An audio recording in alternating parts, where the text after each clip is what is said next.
히브리서 이제 8장 말씀을 같이 읽었습니다. 소리가 잘 들리나요?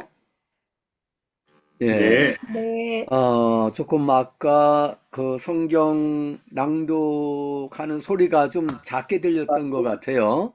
그렇죠? 잘 저만, 들렸습니다. 저만 작게 들렸는지 모르겠는데, 어, 제 목소리가, 잘 들리면은 좋겠습니다.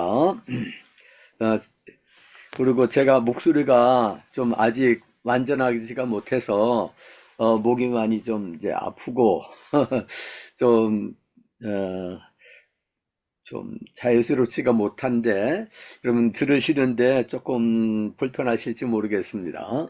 조금 그래도 많이 나아진 편이긴 한데요.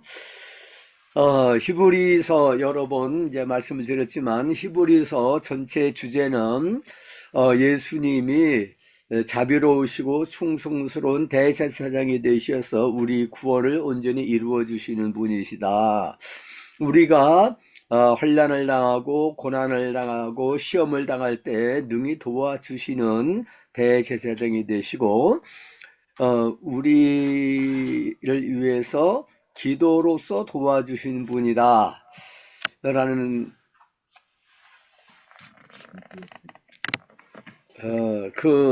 이것이 주제로 되어 있습니다.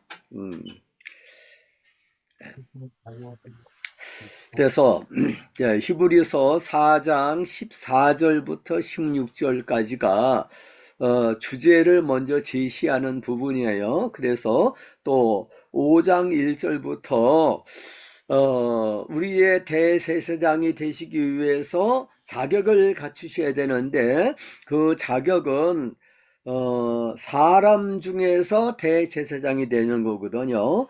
백성들의 죄의 문제를 해결해주고 백성들을 위해서 축복하면서 기도를 해주는 하나의 이제 중간 역할, 중보자 역할을 하기 때문에 사람 중에서 대제사장으로 세움을 받는데 예수님은 하나님의 아들이면서 인간이 되신 분이셔요. 그래서 중보자로서 더 자격이 있다 이렇게 말할 수가 있겠죠.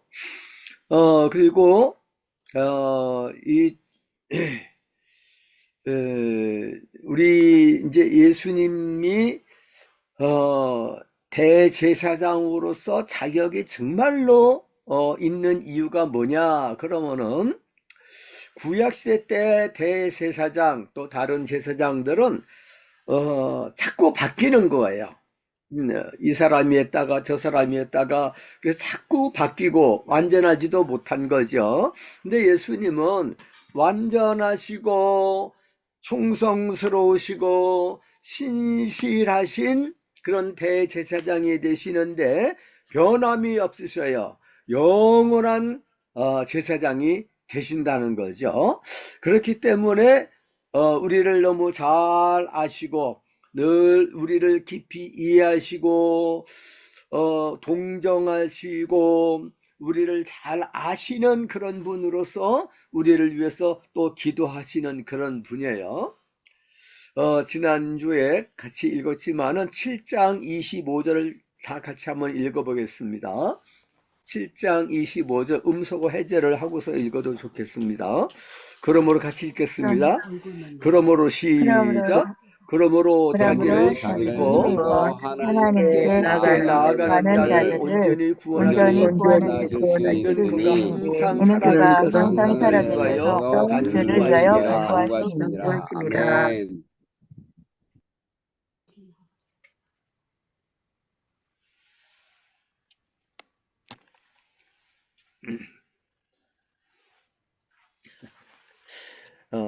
화면이 좀 잘 나오는지 모르겠어요. 잘 나옵니다. 예, 잘 나와 있습니까? 예. 다시 한번 이제 25절 보면은 우리 주님을 힘입어서 하나님께 나아가는다. 이렇게 하나님께 나아간다는 말은 무엇을 의미하느냐? 그러면 하나님께 기도하러 나가고 예배 드리러 나가고 하나님을 만나러 나가는 것을 말하는 것입니다. 하나님께 나아간다는 말은 전문 용어예요. 제사장들이 성소에 들어가서 하나님께 나아갑니다. 또 대제사장이 지성소에 하나님께로 나가는 것입니다. 이것은 전문 용어예요. 하나님께 예배드리기 위해서, 기도드리기 위해서, 하나님께 만나기 위해서 나간다, 이런 뜻입니다. 우리가 주일에 이제 예배를 드리러 예배당에 나가잖아요. 이것도 나아간다, 이렇게 말할 수가 있어요. 성전에 올라간다. 왜 성전에 올라가느냐? 그러면 성전은 만민을 기도하는 집이라 그랬죠. 성전에 가서 기도하고 성전에 가서 하나님께 예배드리고 은혜를 받기 위해서 성전에 나가는 것인데, 우리가 하나님께 나아가는데 누구를 통해서 나가느냐? 그러면은 대제사장 되시는 예수 그리스도를 통하여서 나가는 것입니다. 이런 사람들을 온전히 구원하실 수가 있다 이거죠.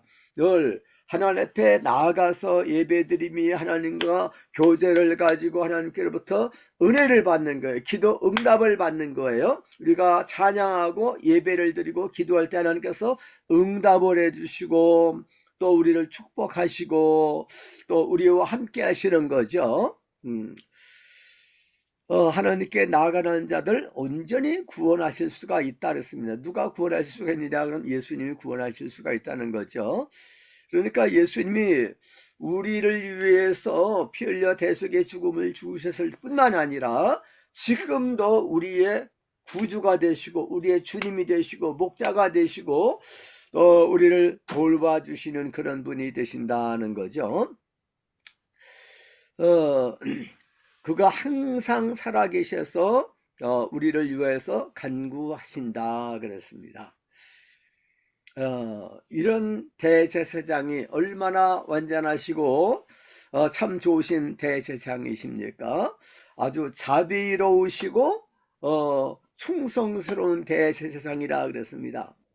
그 3장을 보게 되면은 모세와 비교를 했어요. 모세는 이스라엘 백성들을 애굽 땅에서 이제 인도해 내는 거죠. 광야를 지나가지고서 그 가나안 복지까지 데리고 들어가야 되는데 하나님께서는 그건 안 된다 해서 여호수아한테 인계를 했어요. 그래서 여호수아가 이제 다 인도를 해주는 역할을 했는데, 모세는 하나님의 온 집에서 종으로 아주 신실하게 충성을 다했다 그랬습니다. 그런데 우리 그리스도께서는 하나님의 집을 맡은 아들로서 충성을 다했다 그랬습니다. 우리가 소망의 확신과 자랑을 끝까지 굳게 잡고 있으면은 우리는 그의 집이라 그랬습니다. 우리는 주님의 집이 된다 그랬습니다. 그래서 주님의 음성을 잘 듣고 주님과 늘 교제를 가지고 주님의 이름을 불러야 되는 거예요. 늘 주여 주여 주님 주님 사랑합니다. 주님 인도해 주세요. 내가 갈 길 알지를 못하지만은 주님 인도해 주세요. 나갈 길 다가도록 예수님 인도해 주세요. 나를 도와주세요. 이렇게 주님께 늘 기도드리고 의지하면서 나아가라 이겁니다. 성경에서 그런 말씀이 많아요. 너희가 무슨 일을 하든지 무슨 말을 하든지 다 주 예수 그리스도의 이름으로 하라 그랬어요.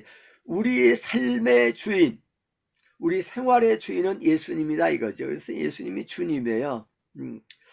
그래서 고린도전서 1장 2절을 보게 되면은 교회는 어떤 사람들의 모임이냐 그러면은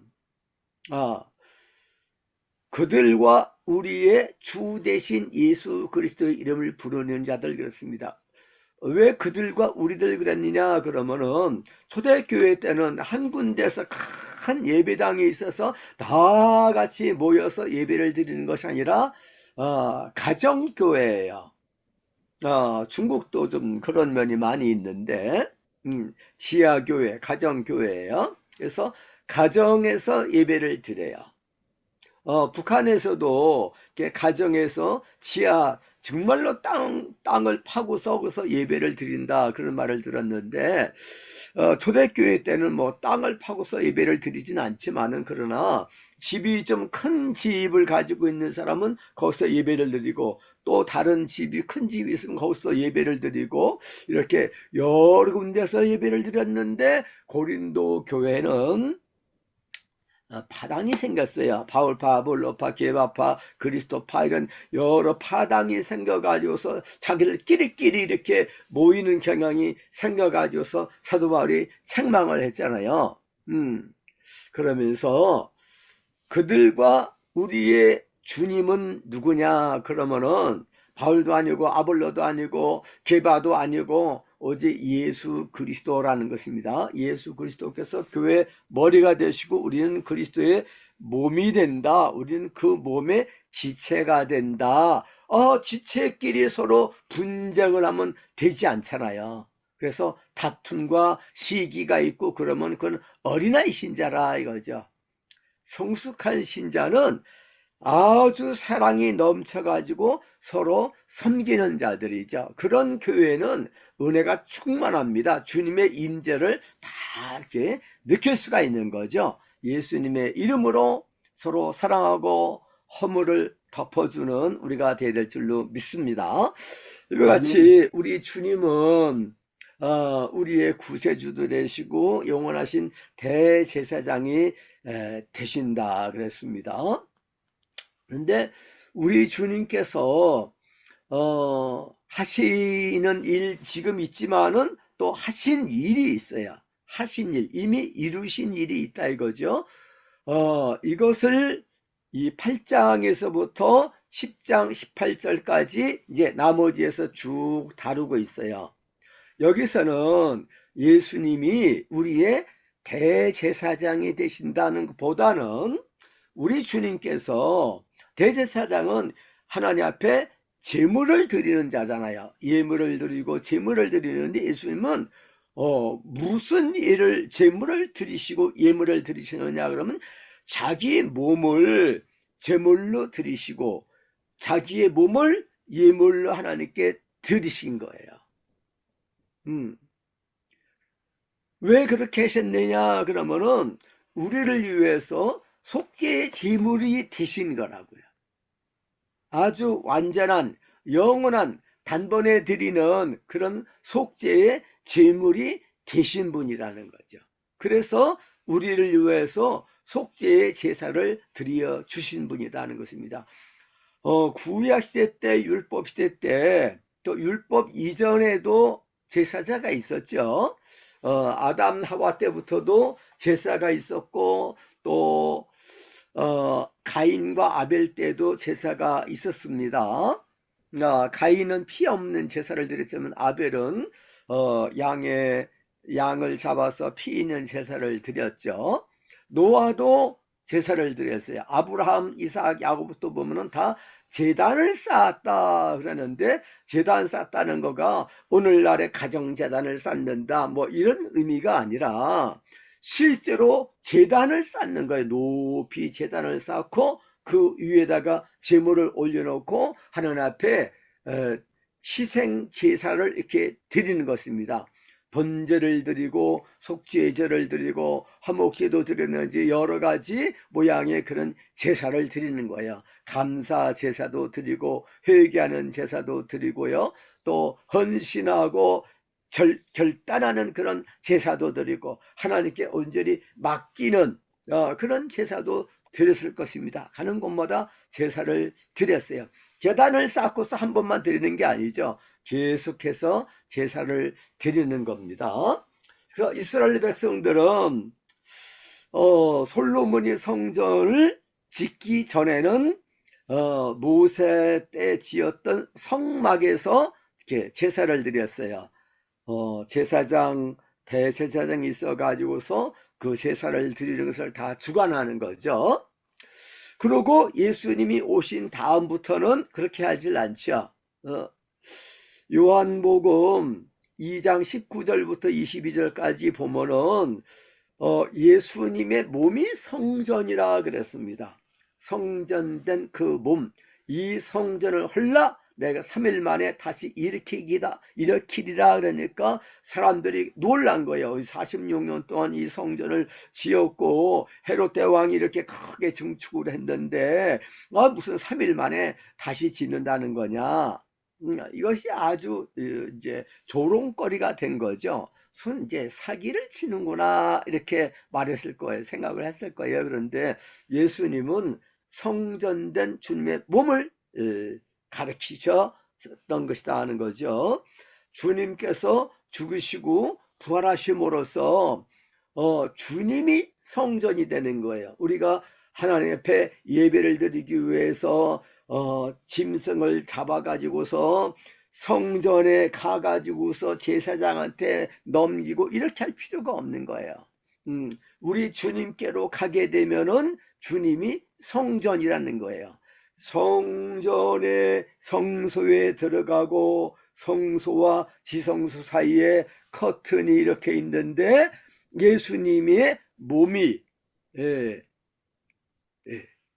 커튼을 역할을 하는 거예요. 그래서 히브리서 10장 19절 20절에 보니까 거기에는 이제 본론을 다 바친 다음에 결론과 적용을 말하고 있는 대목인데, 그러므로 형제들아 우리가 예수의 피를 힘입어서 성소에 들어갈 담력을 얻었나니, 여기서 성소는 지성소를 가리키는 의미의 성소입니다. 그 길은 우리를 위하여서 휘장 가운데로 여놓으신 성소의 휘장을 지나서 지성소로 들어가는 거잖아요. 휘장 가운데로 여놓으신 새롭고 산 길인데 휘장은 그의 육체니라 그랬습니다.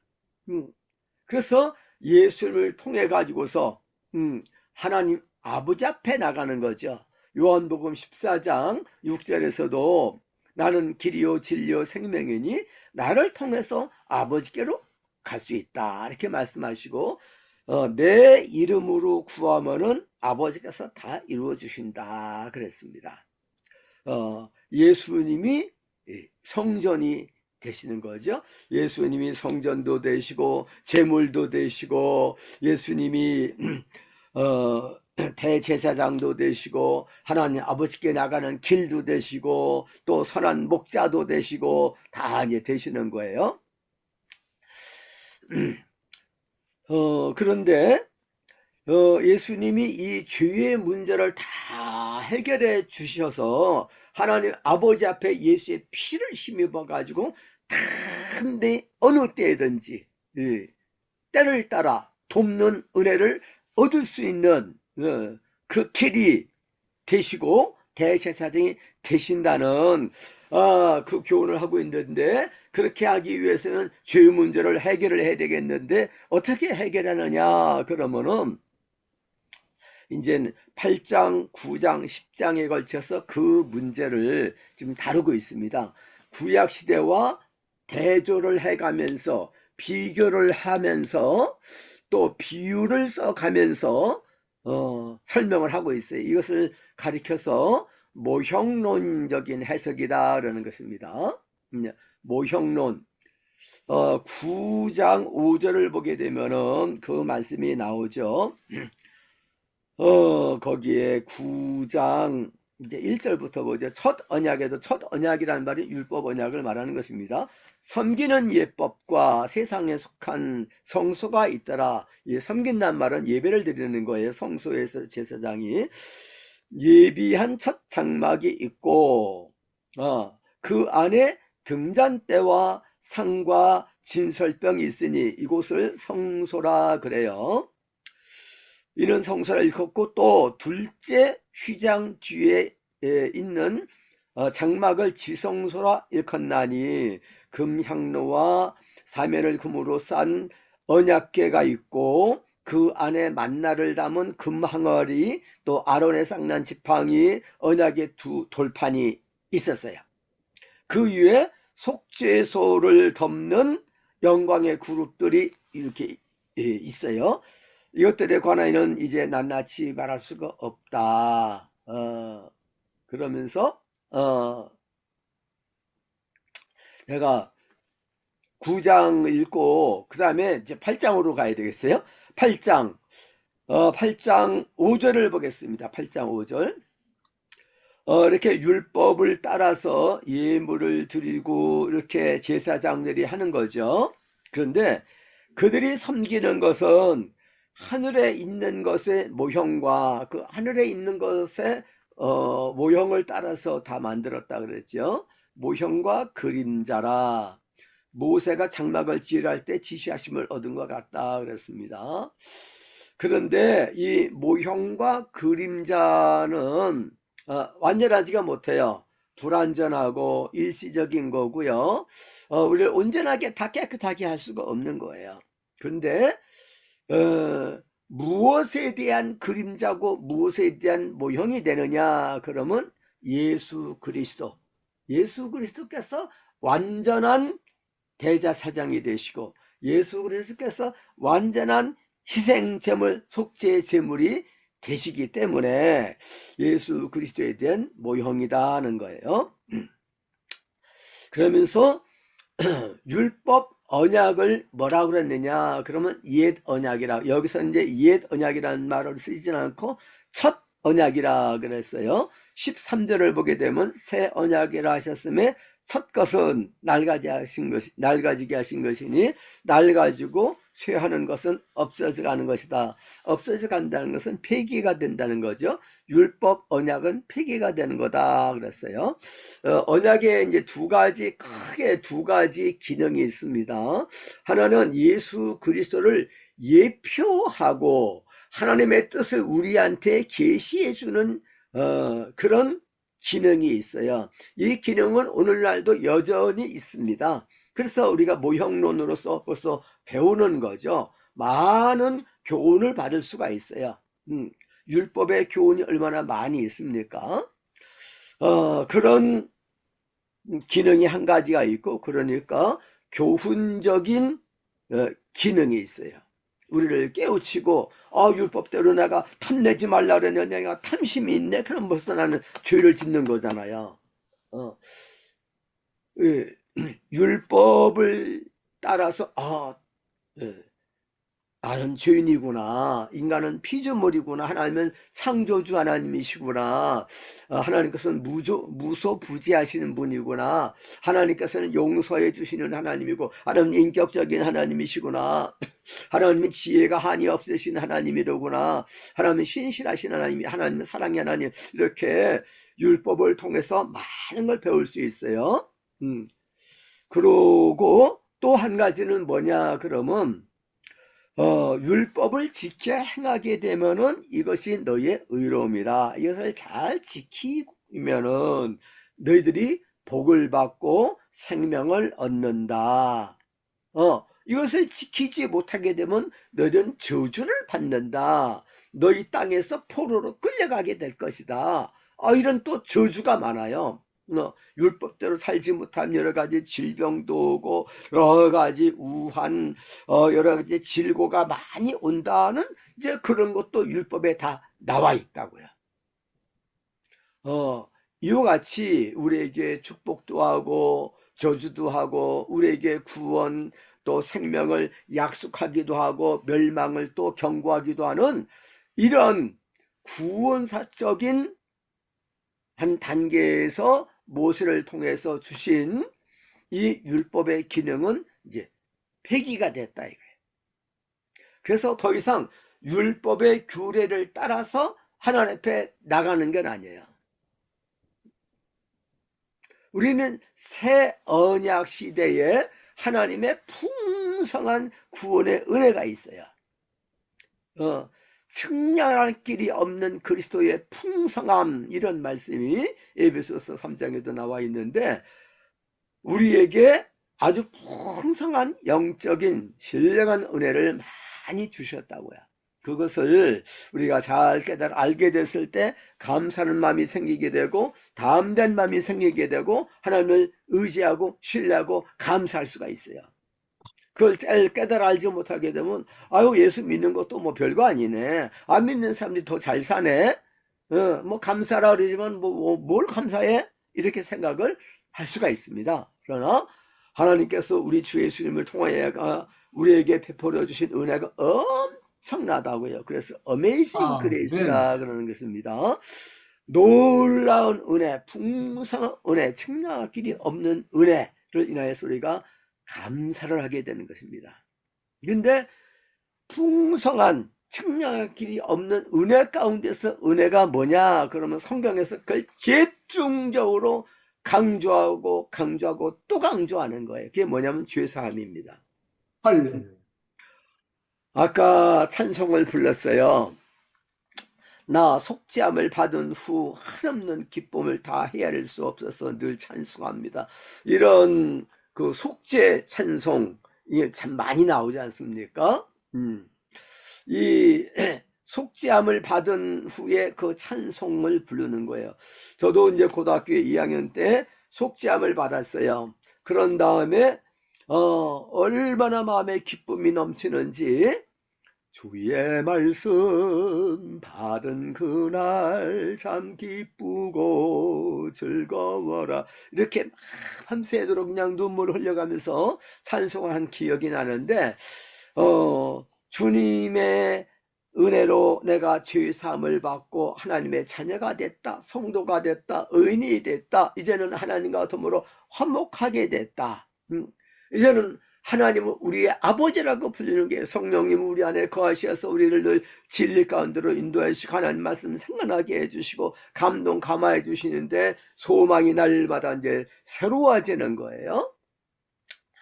이것이 최고의 축복이라고 할 수가 있습니다. 이것을 아주 강조하는 교단 그룹이 있어요. 그런 집단들이 있어요. 누굽니까? 구원파예요. 여러분 구원파에 한번 가보세요. 가보면은요 죄사함의 비밀 그 사람들이 아주 대형 집회를 가질 때 내 걸어놓는 그 캐치프레이즈 슬로건이 뭐냐면 죄사함의 비밀이에요. 그렇게 말합니다. 도전합니다. 왜 교회 다니는 사람들의 마음에 기쁨이 없을까요? 딱 도전하는 거예요. 많은 사람들이 교회를 다니지만은 기쁨이 없는 거예요. 평강이 없는 거예요. 마음에 만족이 없어요. 아유 내가 죽어서 지옥에는 안 가고 예수님 공로로 천당 가는 것은 알지만은 아유 근데 이 땅에서 기쁨이 없어. 이렇게 생각하는 사람이 너무 많이 있지 않습니까? 내가 처음에 예수 믿었을 때 기쁨이 있었지만은 그러나 언제가 다 사라졌어요. 부흥할 때 은혜를 받지만은 몇 달이 못 가요. 근데 구원파에서는 항상 기쁜 거예요. 막 소망이 넘치는 거예요. 그래서 그 구원파 교회 이름이 뭡니까? 기쁜 소식 교회, 기쁜 소식 교회. 구원파 교회는요 기쁜 소식 교회예요. 그리고 거기에 선교회 이름은 뭐냐면 기쁜 소식 선교회예요. 복음이 기쁜 소식 아니겠습니까? 우리가 복음을 믿는 사람이 기쁨이 넘쳐야 되지 않겠어요? 로마서 14장 17절에 하나님의 나라는 먹는 것과 마시는 것이 아니라 오직 성령 안에서 의와 평강과 희락이라 그랬어요. 또 갈라디아서 5장 22절에 보니까 성령의 열매는 그러면서 사랑과 희락과 화평 그랬다고요. 사랑, 기쁨, 화평, 평안이 넘쳐난다는 거예요. 로마서 15장 13절에 사도 바울이 로마 교회에다가 편지를 다 쓰고 난 다음에 축복 기도를 하고 있는데 평강의 하나님, 소망의 하나님이 모든 기쁨과 평안을 너희에게 충만하게 하시고 그랬어요. 성령으로 말미암아 소망이 넘치게 하시기를 원하노라. 기쁨, 평강, 소망 다 좋은 거 아니겠습니까? 그것이 넘치게 하시는 하나님이라는 거예요. 할렐루야. 그런 하나님께 기도하는 거예요. 성령 충만 주세요. 할렐루야 그러면서 성령 충만을 사모하고 깊이 기도하면 성령님이 역사하시잖아요. 하나님의 말씀에 내가 순종하겠습니다. 그러면서 그에게 기도도 하고 기도하고 또 기도하고 찬송하고 또 찬송할 때 성령께서 역사하시게 되면 어떻게 됩니까? 우리 마음에 기쁨, 감사, 아멘. 찬송, 소망이 넘치게 되는 거예요. 아멘. 너희 안에 예수님의 마음을 품으라 그랬잖아요. 예수님의 마음. 골로새서 3장 15절에 보면은 그리스도의 평강이 너희 마음을 지배해 가라. 예수님은 풍랑의 일대에도 다른 어부 출신 제자들이 두려워 가지고서 어쩔 줄을 몰라 했어요. 그때 예수님은 주무시다가 깨어 일어나 가지고 바람과 바다를 잠잠하게 한 다음에 어찌하여 이렇게 두려워했느냐 그러지 않습니까? 아니 풍랑이 일고서 풍랑이 파도가 쳐서 배에 물이 가득해서 깔아앉게 됐어요. 그럼 무섭지 않습니까? 그런데 무서워하면 안 된다는 거예요. 예수님이 계시니까. 주님의 평안, 주님의 평안이 위대한 평안이고 어디서든지 주님의 평안이 내 마음을 지배하게 되면은 사도 바울은 감옥에도 많이 들어갔잖아요. 수없이 감옥에 들어가고 매도 맞고 많이 그랬는데 혼자 있을 때가 많이 있었어요. 그럼 얼마나 두려웠을까? 얼마나 추웠을까? 춥긴 추웠겠죠. 그런데 사도 바울의 마음속에는 기쁨과 평안이 충만한 거예요. 쇠사슬에 이렇게 묶여 있는 채로 얼마 있었습니까? 가이사랴에 2년 있었어요. 로마 감옥에서 2년 있었어요. 딴 데서도 굉장히 많이 있었을 거예요. 아유, 하나님은 좀 전능하시다고 하는데 왜 이렇게 감옥의 사도를 또 목회자고 선교사고 그런데 감옥에 오래 그냥 갇힌 채 있었을까?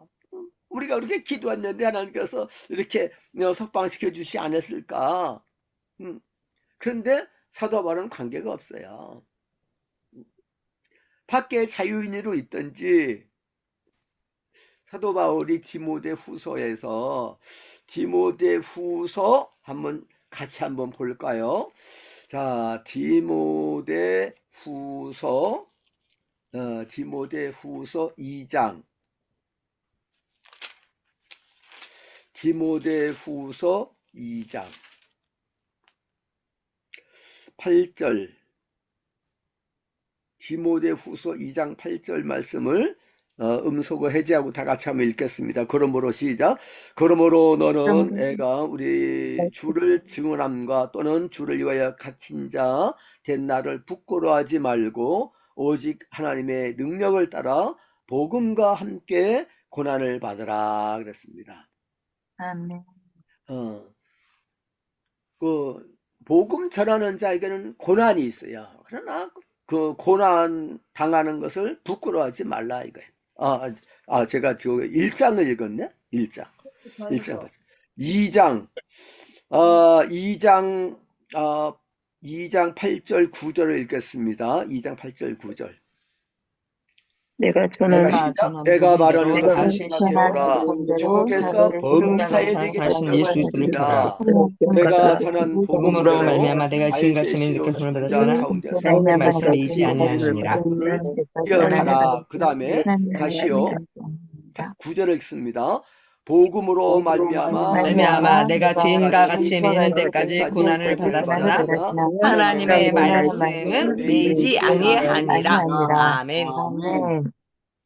그 다음에도 쭉 보게 되면은 우리 성도들은 세상에서 고난을 많이 당해요. 특히 복음 전하는 사람들, 목회자들, 선교사들은 고난을 많이 당한다고요. 그랬을 때 하나님께서 우리에게 지혜를 주시는 거, 이것이 무슨 뜻일까? 다 뜻이 있는 거예요. 하나님의 총명을 주실 거다 그랬습니다. 그리고 예수님을 생각을 하시는 거예요. 예수님은 십자가 고난을 당하시고 죽으셨지만 부활하셨잖아요. 고난 당하고 죽는 것에서 끝나는 게 결코 아니거든요. 우리 성도들도 순교하지만 순교에서 끝나는 게 아니죠. 순교에 면류관이 있는 겁니다. 고난을 받지만은, 그러나, 고난 이후에, 영원한 영광, 그리스도 예수 안에 있는 구원을 영원한 영광과 함께 받게 하려 함이라 그랬어요. 우리에게 영광을 주시기 위해서, 세상에서 의를 위해서 고난당한 사람들은 하늘에서 상이 크기 때문에 기뻐 뛰노라 그랬습니다. 주님 때문에 고난당하고 어려움당하고 좁은 길을 갈 때는요, 오히려 기뻐해야 된다는 게, 세상 사람들하고 비교하면서 그 사람들 부러워하고 원망할 것이 아니라, 왜 이와 같이 할 수가 있느냐 그러면은 우리에게 죄사함의 은총이 있기 때문인 것입니다. 죄사함을 받았기 때문에 더 이상 마귀와 우리는 관계가 없는 거예요.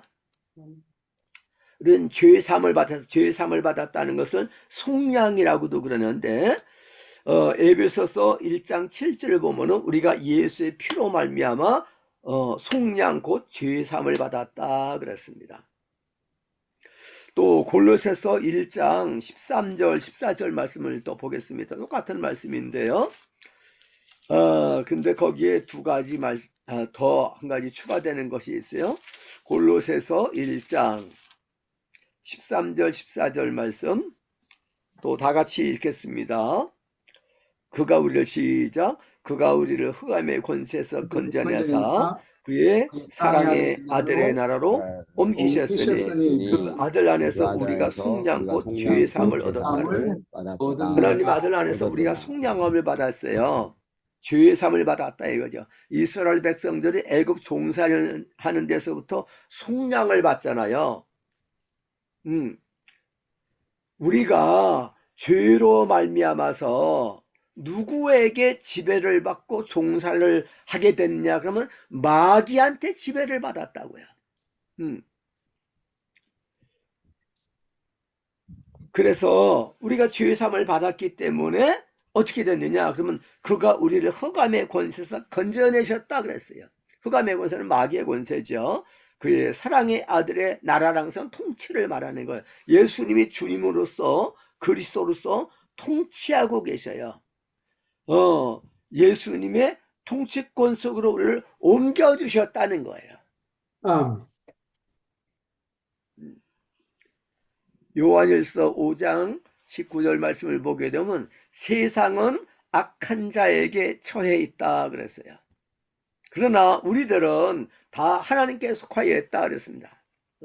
빌립보서 3장 20절에 우리는 하늘의 시민권을 가지고 있다 이런 말씀을 하고 있는 거죠. 그래서 악한 원수 마귀가 우리를 넘어뜨릴 수가 없는 거예요. 마귀를 대적하라. 믿음에 굳게 서서 마귀를 대적하라. 그러면 피한다 그랬어요. 그래서 늘 대적 기도를 많이 해야 됩니다. 아이고, 그 마귀가 우리에게서 다 떠나고 우리와 상관이 없으면 왜 우리에게 고난이 있습니까? 고난은 있는 거예요. 사도 바울에도 고난이 있었고 예수님에게도 고난이 있었는데 고난이 없다. 그건 말이 안 되는 거예요.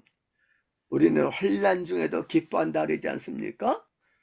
우리에게는 죄 사함의 은혜가 이미 임했기 때문에 마귀는 죄를 통해서 역사를 하는 거거든요. 근데 죄 사함을 근데 이렇게 생각하는 사람들이 많이 있어요. 아이고, 내가 죄 사함을 받았다 그러지만 또 죄를 짓게 되잖아요. 죄를 안 질 수가 없고 자꾸 죄를 짓고 그러니까 나는 회개를 해도 또 죄를 짓고 그러니까 나는 죄 사함을 다 받지 못한 거예요. 이렇게 생각하는 사람이 너무나도 많이 있는 거예요. 가톨릭 신자들처럼요. 성자들만 하나님과 이렇게 동행하고 하나님께서 함께 해주신다고 생각을 하는 거예요. 그걸 아주 잘못된 생각이에요. 우리는 그리스도 안에 있는 줄로 믿습니다. 우리는 하나님의 자녀들인 줄로 믿습니다. 우리 안에는 성령이 거하시는 거예요. 내가 그리스도와 함께 십자가 못 박혔니 그런 얘기는 내가 사는 게 아니고 내 안에 그리스도께서 사시는 것이다 그러지 않았습니까? 예수님이 내 안에 사시면은 삼위일체 하나님이 내 안에 계시는 거예요. 이게 얼마나 놀라운 축복입니까? 죄 사함을 통해서 원수 마귀에서부터 우리는 해방이 됐다고요. 그래서 예수님의 피를 힘입어서 하늘 보좌에 담대히 나갈 수 있어요. 아멘. 마귀가 우리를 방해할 수 없는 거라고요. 이것이 최고의 축복이 되는 거예요. 그리고 이제 시간이 다 됐는데 오늘 본문 말씀해 보게 되면은 이 새 언약이라고 말씀했는데 이스라엘 백성들을 애굽 땅에서 인도한 에덴날에 세웠던 옛 언약은 율법 언약이에요. 근데 새 언약은 돌판에다가 기록하는 것이 아니고 우리 마음판에다가 기록하는데 성령의 법으로 기록을 해주신다 그랬습니다. 그래서 성령으로 기록한 그리스도의 편지라 그랬어요. 늘 성령 충만하고 성령의 인도하심을 따라서 살고 주님과 동행하는 삶을 살게 되면은 우리는 그리스도의 편지가 되고 그리스도의 향기가 되는 거예요. 그래서 형제들 가리켜서 주를 알라 하지 않을 것이다 그랬습니다. 그들이 작은 자로부터 큰 자까지 다 나를 안다 그랬어요. 예수님을 아는 사람, 주님을 모시고서 사는 사람들은 하나님을 모시고서 사는 사람들이고 하나님 아버지와 교제를 가지는 사람이 되는 것입니다. 이 새 언약 시대에 우리는 살고 있는 거예요. 얼마나 놀라운 시대에 우리가 살고 있습니까? 찬송가 가운데 보면은 이 속죄함에 대한 예수님의 보혈의 능력에 대한 믿음의 권세에 대한 예수님의 능력에 대해서 예수님 우리와 함께 하시고 우리를 인도해 주신다는 찬송이 엄청나게 많이 있는 것을 볼 때 야, 이 찬송가를 우리 한국 교회에다가 소개를 해준 선교사들은 정말 은혜가 충만하고 아주 복음 말씀으로 충만했던 삶이구나 하는 생각을 가지면서 감사하는 마음을 가지게 되는 것입니다. 우리가 같이 한번 기도하겠습니다. 우리 아버지 하나님, 하나님께서 하나님의 아들 예수 그리스도 어린 양 보배 피로써 우리의 모든 죄를 다 속량하여 주셨습니다. 우리를 흑암의 권세에서 건져내 주셔서 하나님의 아들의 통치 가운데로 옮겨주심을 인하여 감사드립니다. 마귀는 믿음으로 얼마든지 대적할 수가 있습니다. 예수님의 피를 의지해서 대적하여서는 승리할 수가 있습니다. 우리는 마귀에게 속지 않습니다. 우리는 주 안에서 항상 기뻐할 수 있고 기뻐해야 되는 줄로 믿습니다. 범사에 감사할 수 있고 감사해야 되는 줄로 믿습니다. 그럴 때 원수 마귀를 승리할 수가 있는 줄로 믿습니다. 바라보지 말게 주옵시고 하나님께서 예수님 보배 피로써 영 단번에 제사를 드려주심으로 속죄를 다 이루시고 우리를 거룩하게 해주신 것을 믿게 만들어 주시옵시기를 원합니다. 아멘. 우리의 신분은 이제는 더 이상 죄인이 아니고 이제는 하나님의 자녀가 됐고 성도가 됐고 의인이 됐다는 사실을 확실하게 믿게 만들어 주시옵소서. 악한 남을 가지게 만들어 주옵소서. 악한 원수 마귀에는 우리는 관계가 없음을 하게 만들어 주옵소서. 이 땅에서 고난과 환란이 있다 하더라도 모든 것은 합력해서 선을 이루게 됨을 확실하게 믿게 만들어 주시옵소서.